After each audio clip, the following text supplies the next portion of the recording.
ایک شخص MBBS کرنے کے بعد ڈاکٹر بن گیا۔ اس نے ایک شہر میں ماٹھا سا کلینک کھول لیا، مگر کلینک کوئی اتنا خاص نہیں چلتا تھا۔ زیادہ تر ڈاکٹر صاحب مکھیاں ہی مارتے رہتے تھے۔ ایک دفعہ ایک فارمیسی ریپ اس کے کلینک پر آیا اور اس نے کہا کہ ڈاکٹر صاحب، آپ ہماری یہ اینٹی بائیوٹک لکھیں، ہم آپ کا پورا کلینک رینوویٹ کروا دیتے ہیں۔ آپ کا کلینک مکمل ایئر کنڈیشنڈ ہوگا۔ ڈاکٹر صاحب کو یہ آفر پسند آئی اور انہوں نے ہر مریض کو، جس کو اس دوا کی ضرورت تھی یا نہ تھی، جس کی اصل قیمت تو 55 روپے تھی مگر دوا پر 955 روپے لکھی تھی، تجویز کرنا شروع کر دی۔ جو بھی ڈاکٹر صاحب کا کلینک دیکھتا وہ ڈاکٹر صاحب کو بڑا ڈاکٹر سمجھتا اور علاج کے غرض سے آ جاتا۔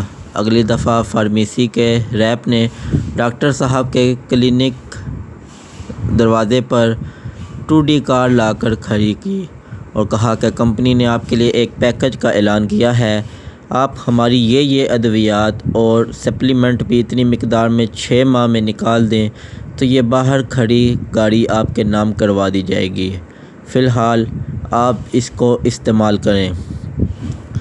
ڈاکٹر نے یہ دیکھا نہ، وہ بس جو مریض آیا ان کو وہ ادویات ٹھوکنا شروع کر دی۔ دیکھتے ہی دیکھتے مریضوں کی تعداد میں اضافہ ہوتا ہی چلا گیا۔ جس مریض کی نظر ڈاکٹر صاحب کی گاڑی پر پڑتی وہ ایک دفعہ دوائی لینے کلینک میں داخل ہو جاتا۔ علاقے میں ڈاکٹر صاحب ایک نیک صفت انسان بھی مشہور ہو گئے، کیونکہ بالکل کم ڈاکٹری فیس میں مریض چیک کرنا، کچھ پیسے سب کے سامنے جمعے والے دن مسجد میں دے دینے اور کسی غریب مریض کو اپنی فیس معاف کر دینے سے لوگوں نے ان کی تعریفیں شروع کر دی۔ اب مختلف فارمیسیز نے ان سے رابطہ کر لیا، کوئی ان کو ملیشیا، انڈونیشیا، ہانگ کانگ اور دیگر ملکوں کے ٹور کراتا، فیملی کے ساتھ بوربن 5 اسٹار ہوٹل میں مفت قیام اور وارے نیارے، جس کو دیکھ کر لوگ اور متاثر ہوتے۔ سٹاف مریضوں کو بتاتا کہ ڈاکٹر صاحب امریکہ 1 ہفتے کا کورس کرنے گئے ہوئے ہیں۔ مریضوں کی تعداد کم ہونے کے بجائے بڑھتی ہی چلی گئی۔ ڈاکٹر صاحب نے اپنی ایک بلڈنگ بڑی اور مصروف سڑک کے کنارے خرید لی۔ 100 مریض آتے، کسی کو آرام آتا یا نہ آتا، اگلے دن 120 اور نئے مریض آ جاتے۔ ڈاکٹر صاحب کے اسپتال سے جو بھی باہر نکلتا 5-6 ہزار کی دواؤں کا ٹوکرا اس کے ہاتھ میں ہوتا۔ ڈاکٹر صاحب نے پیتھالوجی لیب والوں سے کمیشن سیٹ کر لیا، مریض کو کسی ٹیسٹ کی ضرورت ہے کہ نہیں، مگر ہر ایک کم از کم 10,000 کے ٹیسٹ ضرور کرواتا، جس کے 40% کمیشن ہر 15 دن بعد ان کے اسپتال پہنچ جاتی۔ ڈاکٹر صاحب نے تقریباً ہر روز 2 لاکھ کی دیہاڑی لگانی شروع کر دی۔ ساتھ ہی انٹرنیٹ کنیکشن نیا آیا تھا اور جاز یو فون کی سمیں بھی بیچنا شروع کر دی۔ جو مریض بھی ڈاکٹر صاحب کے ویٹنگ روم میں بیٹھا ہوتا ان کو ان کا سٹاف سمیں خریدنے کی آفر لگا دیتا۔ ڈاکٹر صاحب نے باہر سٹور والے سے بات کر کے اپنی کچھ پروڈکٹ بنوا لیں اور اس سٹور پر رکھوا دی۔ ایک دوا اگر 100 کی ملٹی نیشنل کمپنی کا ملتی تھی تو انہوں نے اپنی پلاسیبو دوا 1500 روپے والی لکھنا شروع کر دی، جو صرف انہی کے سٹور سے دستیاب ہوتی۔ مریض یہی سمجھتا کہ ڈاکٹر صاحب نے تو اپنی صرف 100 روپے فیس ہی وصول کی ہے۔ جب کاروبار اور پیسہ مزید بڑھا تو ڈاکٹر صاحب نے ریئل اسٹیٹ میں پیسہ انویسٹ کر دیا۔ اب ڈاکٹر صاحب ہسپتال میں صرف 4 دن بیٹھتے اور باقی کام وہ ریئل اسٹیٹ میں کرتے۔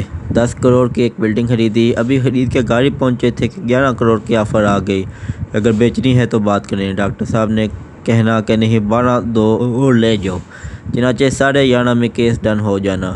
مریضوں کو ڈاکٹر صاحب نے کمیشن پر دوسرے بڑے ڈاکٹروں کو ریفر کرنا شروع کر دیا۔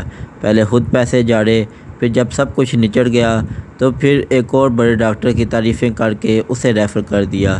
آپریشن کے 30% کمیشن پر 10 یا 15 مریضوں کو ریفر کرنا عام سی بات بن گیا۔ پھر اپنا ایک چھوٹے سے آپریشن روم بنا لیا۔ ایک دفعہ نریٹر کو بھی اس ڈاکٹر سے ملنے کا اتفاق ہوا۔ ایک مریض جو نریٹر کا دوست تھا اپنا چیک اپ کروانے کے لیے ان ڈاکٹر صاحب کے پاس لے گیا۔ نریٹر کو اچھا تو نہ لگا مگر دوستی میں چلا گیا۔ ڈاکٹر صاحب ایک پیشنٹ کا معائنہ کر رہے تھے۔ نریٹر نے دیکھا کہ ڈاکٹر صاحب نے اس پیشنٹ کو کہا کہ آپ کو اپینڈکس ہے، فوری آپریشن نہ کروایا تو یہ پھٹ جائے گا اور آپ کی ڈیتھ بھی ہو سکتی ہے، جلدی کریں، ٹائم نہیں ہے۔ نریٹر یہ منظر دیکھ رہا تھا۔ اس کے بعد دوست پیشنٹ کو اس ڈاکٹر صاحب نے دیکھا اور 10,000 روپے کی ادویات لکھ دیں جس میں کچھ سپلیمنٹ بھی تھے۔ نریٹر فوراً سمجھ گیا مگر مریض دوست بہت خوش تھا کہ اب میں ٹھیک ہو جاؤں گا۔ بولا یہ ڈاکٹر صاحب بہت بڑے ڈاکٹر ہیں، ہزاروں پیشنٹ دیکھتے ہیں، ان کا ایکسپیرینس بہت ہے، اب روڈ سے پڑے ہوئے ہیں۔ میں خاموش رہا۔ جب برآمدے سے باہر نکلا تو ڈاکٹر صاحب کو آپریشن تھیٹر کی طرف جاتے دیکھا۔ نریٹر کو عجیب سا لگا کہ یہ تو ڈاکٹر سرجن نہیں، یہ پیشنٹ کا آپریشن کیسے کرے گا؟ دوست پیشنٹ نے کہا کہ چلو چلتے ہیں۔ نریٹر نے کہا کہ نہیں، تھوڑا انتظار کرتے ہیں، ہال میں ٹھنڈی مشین لگی ہے، اس کا مزہ لیتے ہیں۔ دونوں وہاں بیٹھ گئے۔ 10 منٹ بعد نریٹر ڈاکٹر صاحب کو دوسرے دروازے سے باہر جاتے ہوئے دیکھتا ہے۔ وہ آپریشن تھیٹر کے پچھلے دروازے سے نکل کر ہاسپٹل سے جا چکے تھے۔ نریٹر تو اور بھی حیران ہو گیا، تجسس اور تیز ہو گیا۔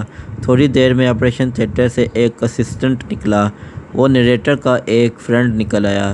نریٹر فوراً اس کے پاس پہنچا اور گپ شپ لگانے لگا۔ وہ اسسٹنٹ نریٹر کو دیکھ کر بہت خوش ہوا تھا اور ہسپتال آنے کی وجہ پوچھی تو نریٹر نے اپنے مریض دوست کا بتایا۔ وہ ہم دونوں کو کینٹین پر لے گیا اور چائے پلانے لگا۔ نریٹر کو تجسس کھائے جا رہا تھا۔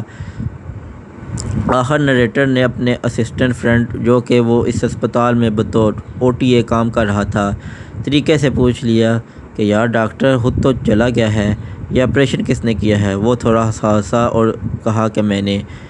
نریٹر پھر پوچھا تم یہ کیسے کر سکتے ہو؟ وہ بولا میں نے بھی کب کیا ہے، ڈاکٹر صاحب نے اسے ہلکا سا اینیستھیزیا دیا ہے، مجھے اس نے کہا کہ اس کے پیٹ پر ہلکا سا بلیڈ مار کر بس اسٹچنگ کر دوں، مگر مریض کو آپریشن تھیٹر سے 1 گھنٹے بعد نکالنا۔ اب یہ مریض 3 دن ہمارے پاس رہے گا اور ڈاکٹر صاحب نے اس سے 2 لاکھ روپے لے لینے ہیں۔ اس مریض کو اپینڈکس نہیں تھا، بس ایک آدھ فلیجن انجیکشن سے یہ بالکل ٹھیک ہو جائے گا۔ رقم یہ سن کر بہت ہی حیران ہوا اور بہت ہی پریشان ہوا۔ یہ سٹوری آپ نے سن لی۔ اب میرا آپ سے سوال یہ ہے کہ کیا وہ ڈاکٹر چھوٹا ڈاکٹر ہے یا بڑا ڈاکٹر ہے؟ آپ اس ڈاکٹر کے عمل کو کیسے دیکھتے ہیں؟ ضروری نہیں کہ تمام ڈاکٹرز ایسے ہی ہوں۔ مذکورہ فعل صرف کالی بھیڑوں کا ہے۔ یقیناً فرشتہ صفت مسیحا بھی معاشرے میں موجود ہیں۔